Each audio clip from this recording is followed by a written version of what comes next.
Welcome to my home. Isn't it lovely? This estate has been in my husband's family for ever so long, and I've lived here nearly 30 years now. After my husband died, well, we had lived in London, in Hyde Park Gate, a very fashionable neighborhood. I closed the London house and moved out here to Bredon's Norton. Dear John, his name was John Biddulph Martin, and he came from a very old and aristocratic British family. They started a bank, way back in the Renaissance, and it was one of the major banks of England, Martin's Bank.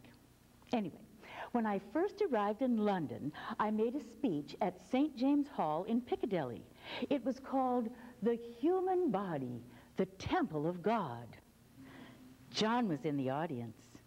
And he vowed that very night that if I would marry him, he would make me his wife. I was nearly 40, and John was not far behind. He had never married. But he was a true romantic. Had been to Oxford, of course. It took nearly 6 years to convince his family that it would be suitable for him to marry an American. And then there were always those people who tried to besmirch my reputation. But they're all wrong. I've always lived by the highest moral standards. Well, more of that later. John Biddulph Martin and I had a marvelous life together. We used to hold Sunday evening salons. We invited literary figures, reformers, young American students. We even had a French chef. And on the 4th of July, we had enormous receptions. But it only lasted 14 years. My beloved John died. I couldn't bear to live in London without him. He left me this estate to use during my lifetime and the lifetimes of my 2 dear children. Now, this is an unusual estate, as there are 2 manor houses. This one, built around 1800, is larger and much more comfortable, so I choose to live here. My favorite room is the library, which I have lined with books from floor to ceiling. I get excited about new ideas. I always have, and I love to be surrounded by books. Now, behind this house is Bredon Hill. It makes a lovely setting, don't you think? And if you look out the other way, you can see across the Severn River to the Malvern Hills and the town of Great Malvern. Our closest town of any size is Tewkesbury. There's an old abbey there, which is now a parish church. It has a proper rector and all that. Here in Bredon's Norton, we just have a little village church. Now, the other house on the estate is a half-timbered one and goes back to the Elizabethan era. I use it for entertaining. I entertained the Prince of Wales there, you know. Well, he reigned as King Edward VII, but his given name was Albert, and his friends called him Bertie. I heard he was going to be on a shooting trip in the Cotswolds, so of course I invited him for lunch. And of course he accepted. Well, I draped the British and American flags together in the dining room. Some of my neighbors were outraged. They thought me a bit cheeky. But the Prince of Wales said he thought it was a charming idea, and he sent me a gift the next day. Anglo-American friendship has always been a great cause of mine. I've been involved in any number of causes over the years. My daughter, Zula Maud, I think it's a lovely name. Zula Maud helps me in all of these. We print pamphlets and write letters. We even publish a magazine called The Humanitarian. All of the people who work with me in these causes meet in the old manor house. That house was busy all the time during the Great War. Well, I held regular teas for wounded soldiers from the nearby hospitals. Ladies' groups came to roll bandages and knit socks and write letters for our servicemen. The Archbishop came and talked about the plight of the Armenians, and we held many, many fetes to raise money for the Red Cross. And during all of this activity, the Earl of Coventry and I began a warm and lasting friendship. It was during that war that I also decided to renovate the old tithe barn and build a stage at one end. Now, the tithe barn goes back to the Middle Ages. It's called a tithe barn because the tenants on the estate had to give a tenth of their crops as rent for their cottages. During the Great War, there were recruiting speeches there, and many of our local boys signed up right in the barn. We celebrated the end of the war in the barn, too. Oh, we hung the flags of all nations from the ceiling, and we sang the national anthems of all of our allies. I was so overwhelmed that night, I declared, "The world is my home." Now, I started a drama group on the estate. They do all kinds of shows, you know, Shakespeare, drawing room comedies, musical reviews, and all of their performances are right on the Tithe Barn stage. But the Christmas revels, oh, that's the best of all. Everyone on the estate is here, and people come from surrounding villages. The barn is decorated with banners and streamers and evergreens. We sing Christmas carols. I read the Christmas story. And then Father Christmas comes. He brings sweets for the children and new boots and mittens and caps. And I give everyone on my staff a 5-pound note.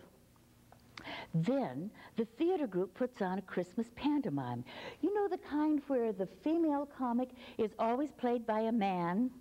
I've never quite got onto British humor, but there it is. Well, when I first came to Bredon's Norton, there had been no one in residence in years.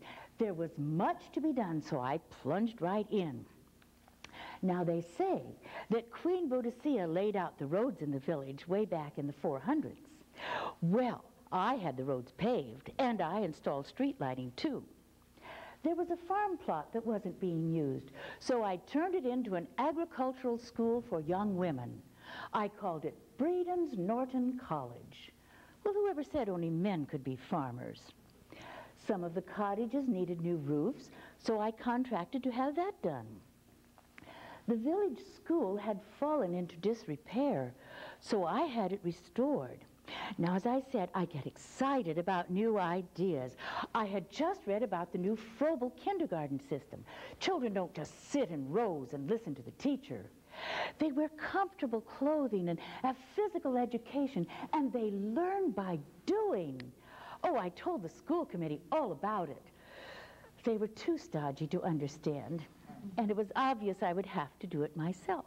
So I hired a kindergarten teacher. I bought a motor bus to collect children from the nearby villages, and we had our school. I love being the lady of the manor here in England.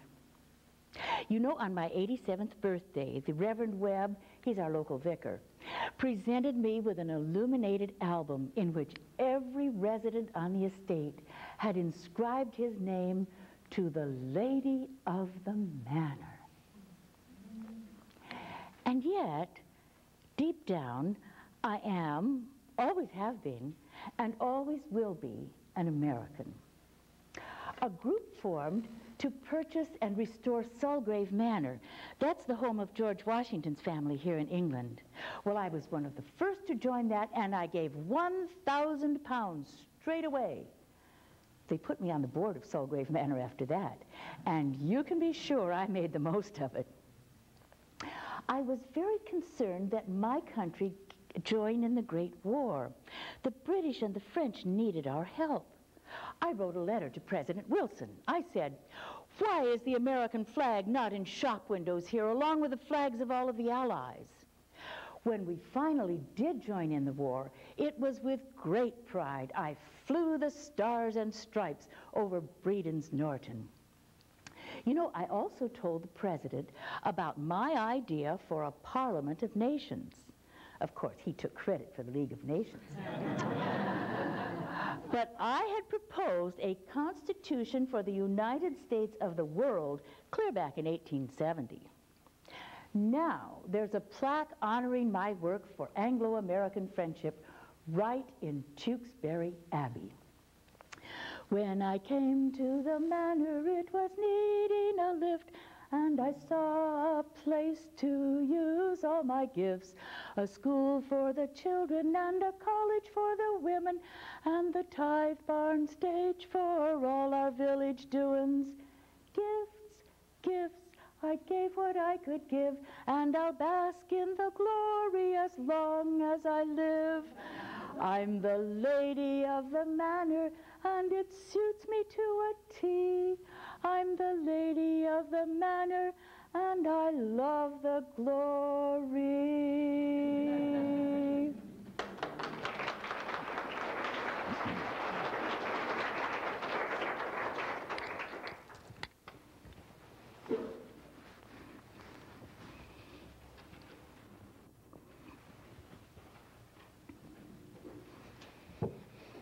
As I said before, I am, always have been, and always will be an American. I ran for president, you know. It was in 1872, and I was the first woman to ever do it. Well, I was already involved in politics. 2 years earlier, acting on my own accord, I had written a memorial to Congress setting forth my views on women's constitutional right to vote. I quoted the 14th Amendment. Now, the amendment defines who are citizens. It says, all persons born or naturalized in the United States and subject to the jurisdiction thereof are citizens. The amendment goes on to say, no state shall make any law which shall restrict the rights of its citizens. The amendment is perfectly clear and makes no mention of gender. And there is no amount of verbal or legal sophistry which can construe the word persons to mean only men. Well, I went to Washington to take my case to Congress. I shall never forget that day, January 11th, 1871. I was the first woman to ever testify before a congressional committee, and the room was packed. Some of the most important jurists in America were there. Elizabeth Cady Stanton and Susan B. Anthony were in the audience. Among many other things, I said, women are the equals of men before the law and are equal in all their rights as citizens. Women are prevented from voting in most parts of the United States, although they are allowed to vote in some states. Women are subject to paying taxes. The person who is taxed should have some say in the matter of taxation. No taxation without representation was established at our country's birth. Well, the committee met to take up my petition, and Mr. Bingham, the chairman, agreed with all my major points. But the vote was not in our favor. However, there was a minority report which did recommend votes for women. And then Susan B. Anthony went back on the lecture circuit. She had a new speech entitled The Woodhull Memorial. Well, I decided to bring the matter to a debate by declaring myself a candidate for president. I wrote a card to the New York Herald, and I said, while others of my sex devoted themselves to a crusade against the laws that shackle the women of the country, I asserted my individual independence. While others prayed for the good time coming, I worked for it.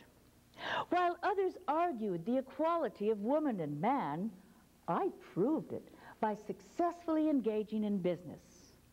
While others sought to show that there was no reason why women should be treated as inferior to men, I boldly entered the arena of politics and business and exercised the rights I already possess.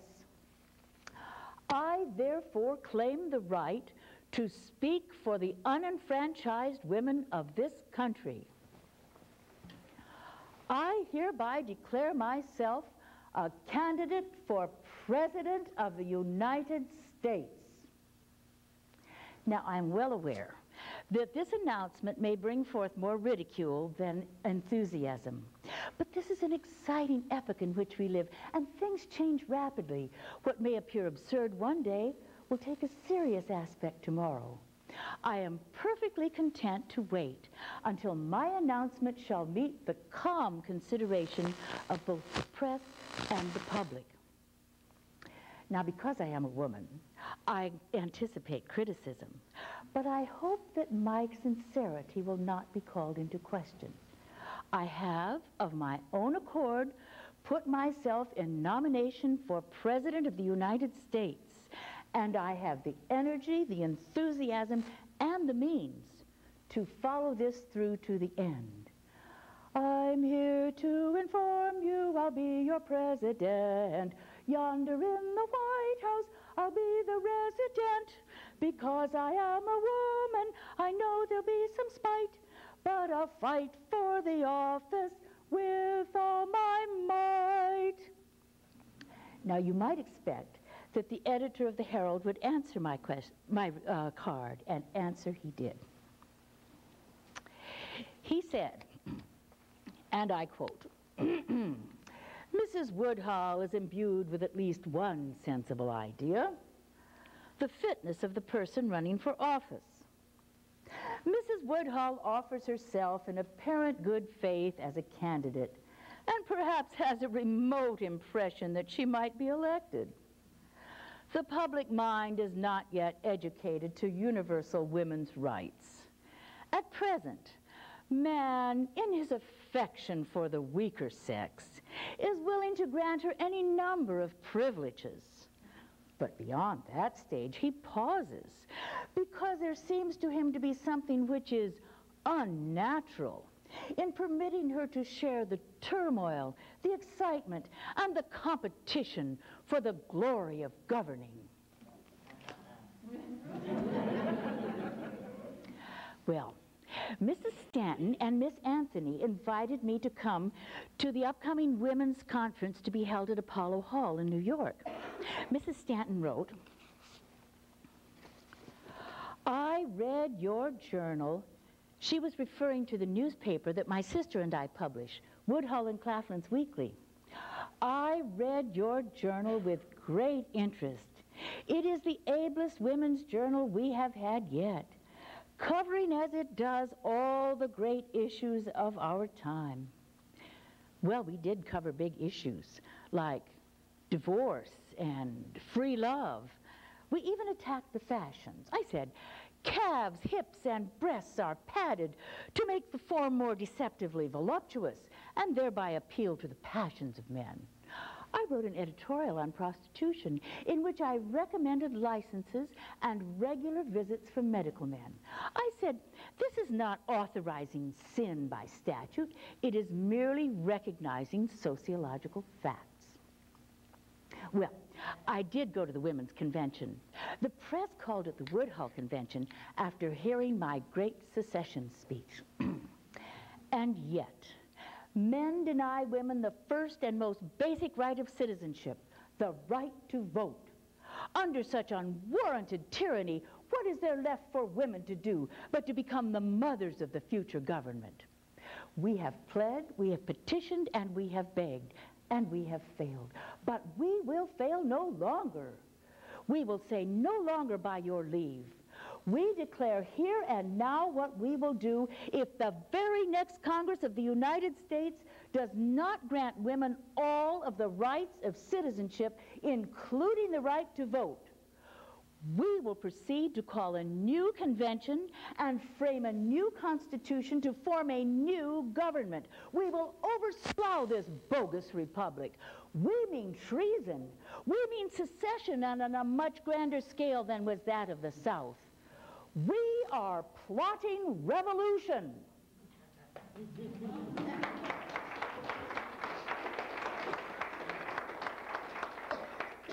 I ran against General Grant in 1872, and we all know who won that one, don't we? But I do not give up easily. Before the next election, a group met at Apollo Hall to form a new party, the People's Party. It was an amazing gathering. Well, there were the readers of our weekly, and then there were suffragists and socialists and spiritualists. There were anarchists and utopians and radicals of every stripe. Finally, Judge Carter of Cincinnati came to the platform and said, I nominate Victoria C. Woodhull for President of the United States. All in favor of the nomination, respond by saying aye. Well, the hall rang with aye, aye, aye. Men jumped up on chairs and waved handkerchiefs. Women screamed, and people came in from the street to see what was going on. They stayed to shout, Victoria! Victoria! Victoria! Finally, I came to the platform, but I was trembling all over. I said very simply, I thank you from the bottom of my soul for the honor you have conferred upon me this night. There was some discussion about the vice president, and they finally decided on the great Negro abolitionist Frederick Douglass. Then everyone marched around the room singing, yes, Victoria, we've selected for our chosen head. With Fred Douglass on the ticket, we will raise the dead. Then round them let us rally without fear or dread. And after the election, by Vicky we'll be led. By the way, Rutherford B. Hayes won that year. His wife, who was called Lemonade Lucy, would not allow any alcohol to be served in the White House. He was a one-term president. I continued my run for the presidency even after I left the United States. In 1892, my beloved husband John and I came to the United States to form Victoria Leagues. I announced to the press when we arrived in New York, I have come back to ask the people to put me in the White House, not to fight for the position. It is my destiny to work out the salvation of my country. I ran on the humanitarian platform. It was very much like the platform of the People's Party. Well, we wanted free legal service for the poor, reform of the criminal code, medical care for everyone, control of pure foods and drugs, better housing for the poor, the right of labor to organize, money for the arts and sciences, and of course, woman suffrage. Well, on election day, John and I were back in London. Zula Maud and I invited the press for tea in the library.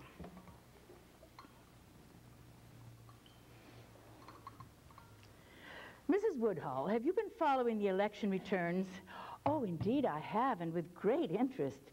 You see, don't you, that Grover Cleveland is going to be president? Yes, it does appear that way, doesn't it? You understand you're not going to get a single electoral vote? Do you have anything to say about that?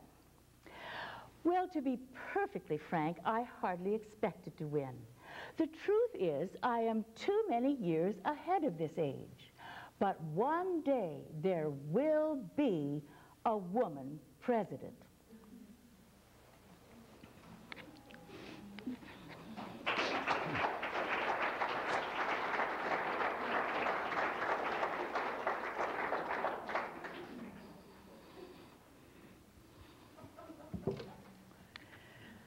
I always have been too many years ahead of this age. When I was growing up in Homer, Ohio, I used to talk to two sisters who had died in infancy. Now, not everyone believes that, but it's true. I also had a spirit visitor. He was dressed in a Greek tunic, and he told me that one day I would emerge from poverty and win a great fortune and live in a mansion in a city crowded with ships. He told me that one day I would be the ruler of my country. So you see, I always knew I would run for president.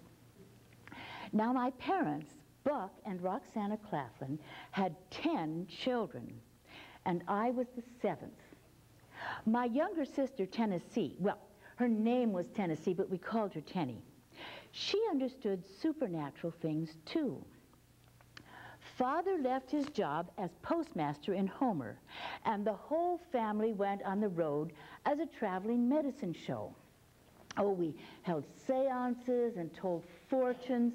We conducted magnetic healings. We even sold an elixir of life with Tenny's picture on the bottle. While we were touring in Mount Gilead, Ohio, I married my first husband, Dr. Canning Woodhull. I was 15 years old.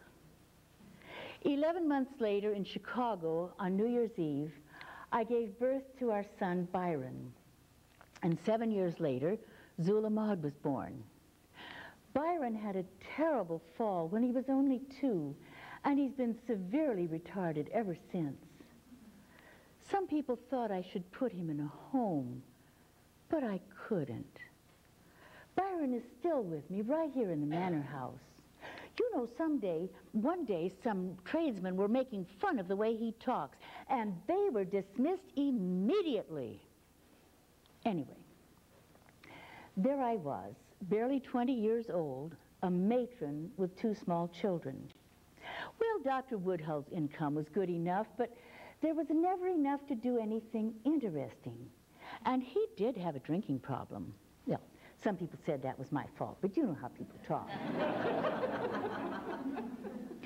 Housekeeping bored me.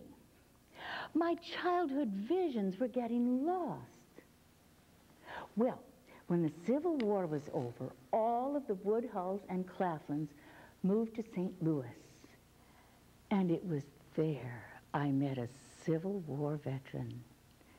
He was tall and handsome and had the most luxuriant side whiskers.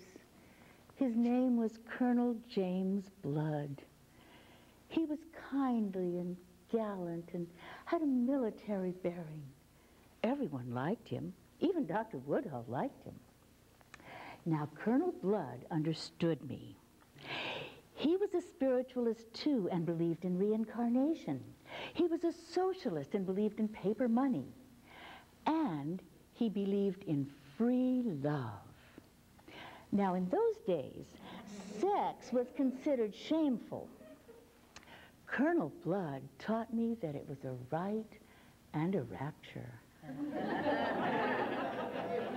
For that was his belief as well as his practice. It was not the belief of Mrs. Blood, who was the mother of 2 little Bloods. She had the police track the colonel down, and he had to pay every cent he had for his freedom. There was a double divorce. The colonel and I took out a marriage license, though neither of us believed in marriage. We went on the lecture circuit to earn a living. As usual, it was a family affair. Tenny went ahead to make arrangements for lecture halls. Zula Maud sold tickets, and the colonel sold printed copies of my speeches. Now, people came to my lectures because they wanted to be shocked. But they were often convinced about the logic of my views on free love. The court holds that if the law declares 2 people married, they are married. This is foolishness. There is no such analogy in nature. People are sexually united, joined by God, married by nature. Now, just suppose that after an indefinite time, the unity which they shared escapes them. Could they any more prevent that than they could have prevented the love which came without their bidding in the first place? All that is good and beautiful between 2 people would continue if all marriage laws were abolished tomorrow. And compelling laws of marriage are despotic, being remnants of the barbaric age in which they were framed. That was at Steinway Hall in New York.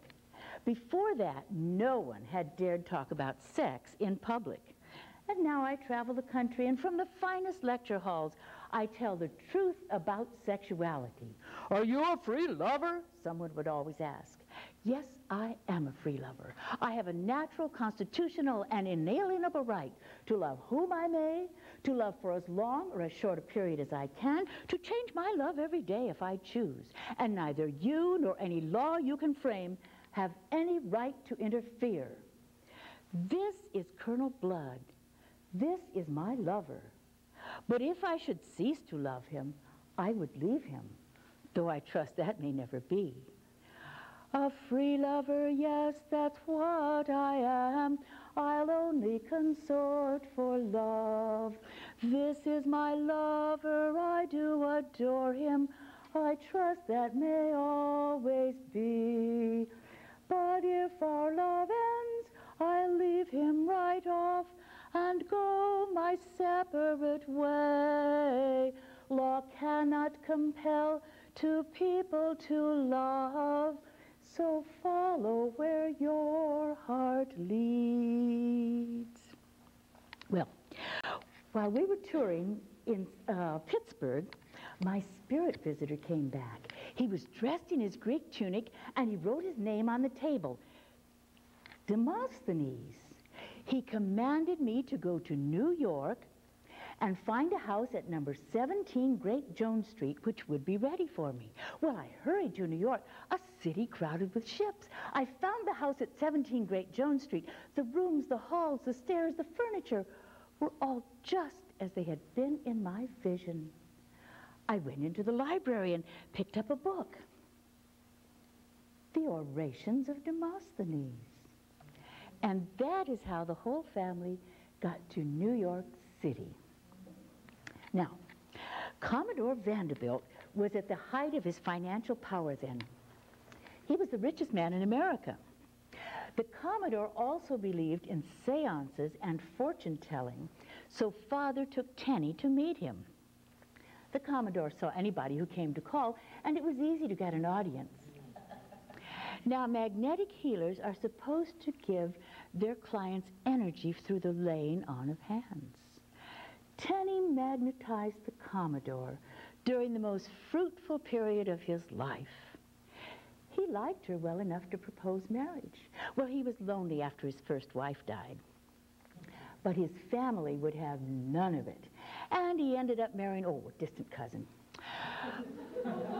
But after the wedding, Tenny went to call on the bride and groom. And the Commodore kissed Tenny right in front of his wife. You might have been Mrs. Vanderbilt. I intended to, but your family had other plans. Our friendship with the Commodore did pay off, though. In 1870, there was an announcement in the New York Times. 2 fashionably dressed lady brokers opened an office at 44 Broad Street. Every financial house in the city sent a representative to call. They are a sensation. They are the first female stockbrokers in the world. We were a sensation, and we made a fortune. Some people wondered where we got our knowledge of stocks and bonds. Well, it was no secret. We spent a great deal of time with the Commodore. We used to have seances, and we told fortunes, and we played whist, which was his favorite card game. The Commodore could be himself with us. Every time he got depressed, Tenny would pat him on the back and say, "Buck up, old boy." And he would respond, "All right, my little sparrow." The Commodore spent a great deal of money, and we all had a marvelous time. Now, we had not heard from Canning Woodhull in years. Then one day, he appeared at my door. He was ill and out of work from drinking too much. Well, of course I invited him in, and I offered him a home with the rest of us. I certainly had no erotic interest in him, not in his condition. When he was sober, he looked after the children, and he was wonderful with Byron. But then, some of our pesky neighbors took us to court, charging us with bigamy. Colonel Blood, will you please tell the court if you and Mrs. Woodhull are married? Yes, we were married in 1866. Were you not afterwards divorced? Yes, in Chicago in 1868. How long were you separated? We were never separated. We continued to live together and were later remarried. Colonel Blood, have you seen Dr. Woodhull lately? Well, I see him every day. We're living in the same house. Do you and Mrs. Woodhull and Dr. Woodhull share the same room? Colonel Blood, please tell the court that if Dr. Woodhull lives in the same house, who supports him? The firm of Woodhull, Claflin and Company supports the whole household. Mrs. Woodhull's boy had a terrible fall when he was just little, and he needs his father's medical care. I wrote a card to the New York Herald. I said, one of the charges made against me is that I live in the same house with my former husband, Dr. Woodhull, and my present husband, Colonel Blood. The fact is a fact. Now, Dr. Woodhull, being ill and incapable of self-support, I felt it my duty to offer him a home. I consider it one of the most charitable acts of my life. My present husband, Colonel Blood, not only goes along but cooperates in this. Now, some of my accusers condemn free love publicly, but practice it in secret. For instance, I know of an eminent teacher who lives in concubinage with the wife of another teacher of almost equal eminence. Let him who is without sin cast the first stone. You say the law declares to people married. Now that's absurd. I say my word. The law cannot compel us love and marriage. It comes from God. It's nature's gift. Suppose the unity they shared escapes them, their marriage dead, their love a dread. Could they prevent their love from fleeing from them? It came so free, oh, don't you see? Hundreds, thousands ask me for advice. Tales of horror, wrongs inflicted, vice. You blame free love, you are so wrong, you blame free love. It is the law. Be kind, be sympathetic, should your lover's heart withdraw.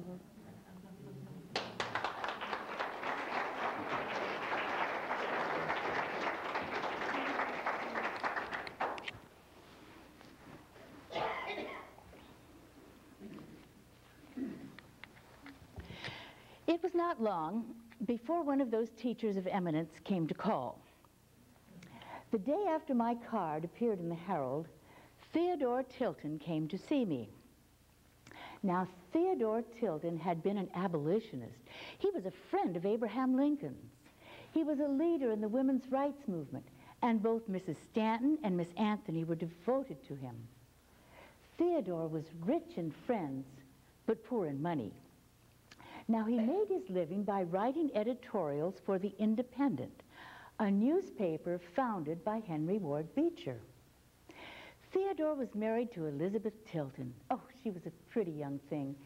She taught Sunday school at Plymouth Church in Brooklyn, Henry Ward Beecher's church.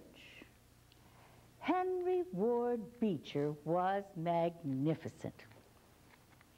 Every Sunday, hundreds of people came by ferry boat from Manhattan to Brooklyn. They stood in line for hours, hoping that one of the regular pew holders would be late and they would get a seat. Beecher was the greatest preacher of his day. Other preachers talked of a God of wrath and vengeance. Beecher talked of a God of love. Other preachers railed against materialism and the arts. Beecher bought fine gems and stones. He bought paintings and rugs. He reveled in poetry and music. Beecher loved to call at the Tilton's house, especially when Theodore was away. Now, Beecher convinced Elizabeth that if God is love, then human love must be an expression of divinity. To deny that would be to deny his theology. Elizabeth called their meetings our next hiding. But then one day, she had a pang of conscience, and she confessed everything to Theodore. Mistake. Well, Theodore forgave Elizabeth, but he began to lose his faith in Beecher and in Beecher's religion. He wrote an editorial in The Independent, and he said, when love departs, divorce begins. This is the essence of Christ's idea. Well, it's the essence of free love, what I've been preaching all along. Now, Miss Anthony heard about the rift between the Tiltons. She had been invited to dinner, and Theodore and Elizabeth got into a quarrel. Miss Anthony left the table. Please excuse me, I'm going to my room. Wait, I'm coming too. Not without me. I'm coming too. Well, Miss Anthony rushed into her room and slammed the door with Elizabeth on the inside and Theodore on the outside. If you try to get into this room, it will be over my dead body. Now, Miss Anthony told this whole unhappy story to Elizabeth Cady Stanton. And Mrs. Stanton told me. The day after that, Theodore came back to call. I later told a reporter from the Chicago Times, he was my devoted lover for more than half a year. Any woman who could not love Theodore Tilton must be dead to all human senses. For 3 months, we were hardly out of each other's sight. For 3 months, he slept every night in my arms.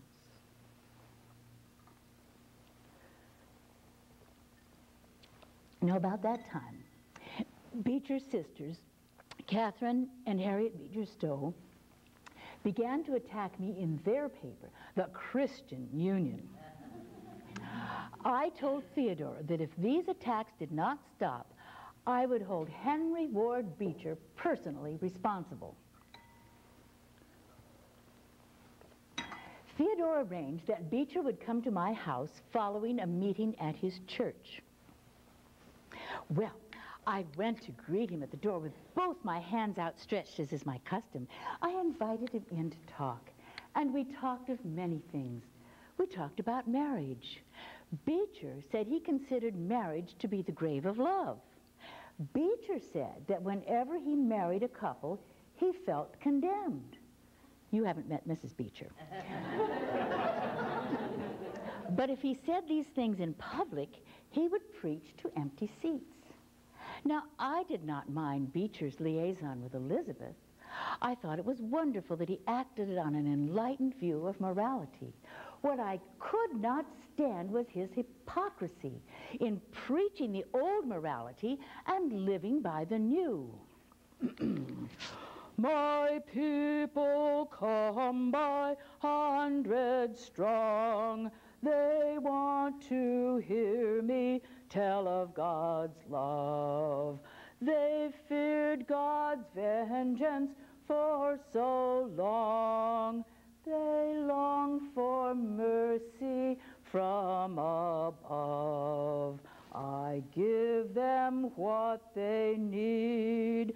My message they do heed. My sermons comfort them. My God does not condemn. My sermons must be truth indeed. The offering plates, they overflow. Such open generosity. My salary continually grows. From worldly cares it sets me free. I buy fine gems and stones. A tailor makes my clothes. My books are leather bound. My investments, they are sound. My sermons must be truth indeed.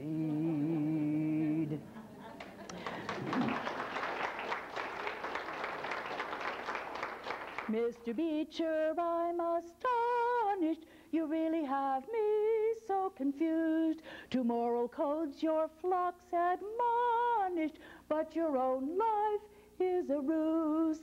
It's not your breaking of the old codes, but your unfaithfulness to the new.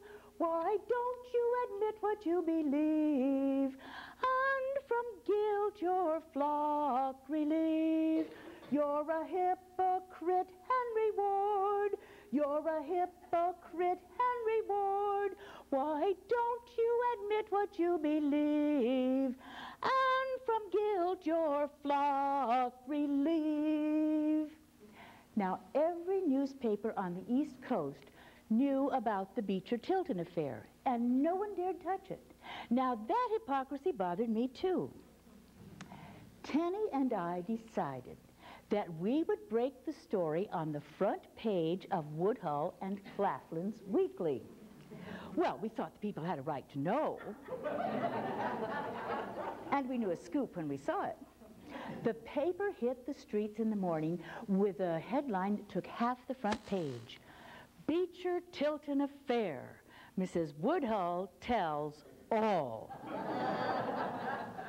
By afternoon, it was selling at $40 per copy. Money poured into Woodhull, Claflin and Company. It was a journalistic first, a newspaper coup.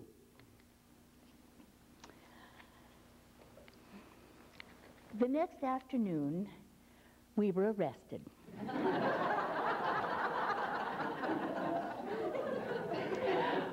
We were charged with sending obscene material through the mail.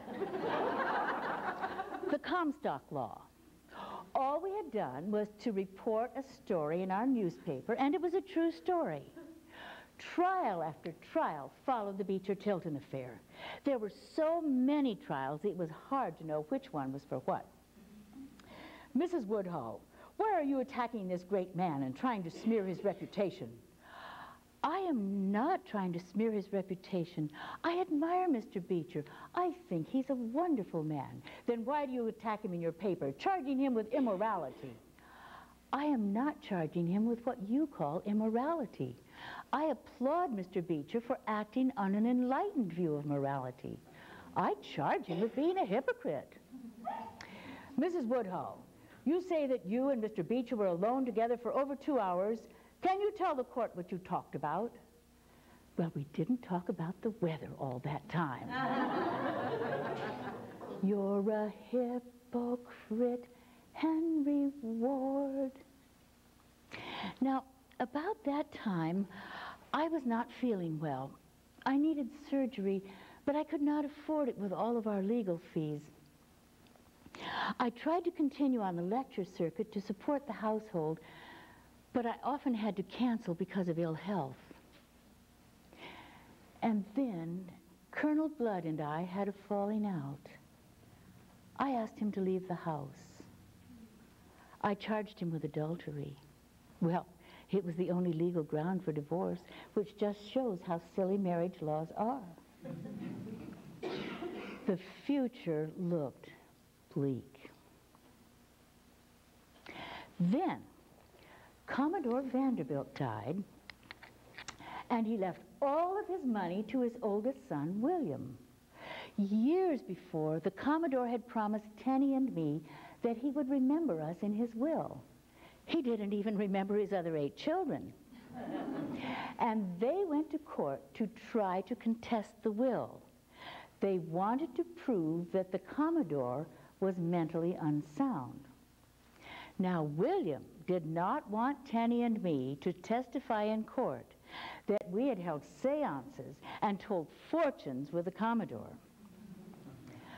William offered us a rather nice sum of money, and we agreed to move the entire family to England.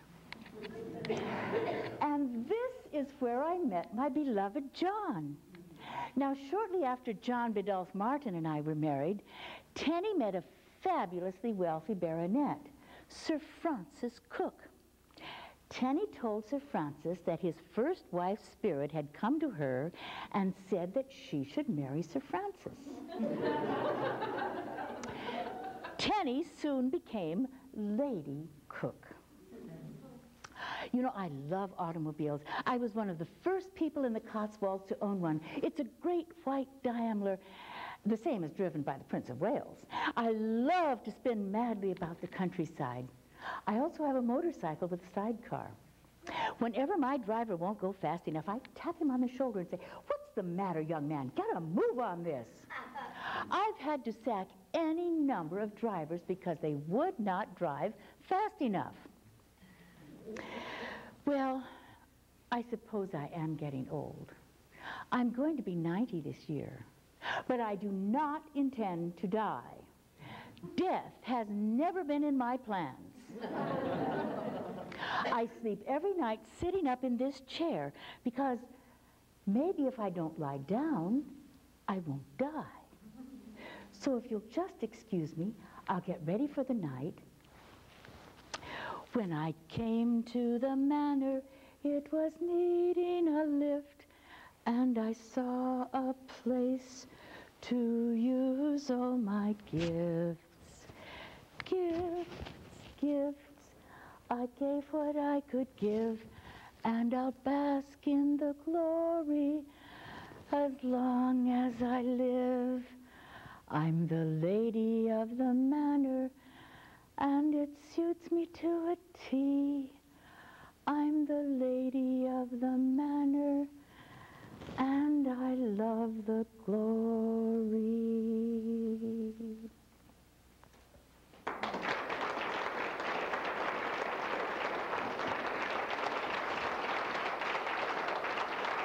Thank you.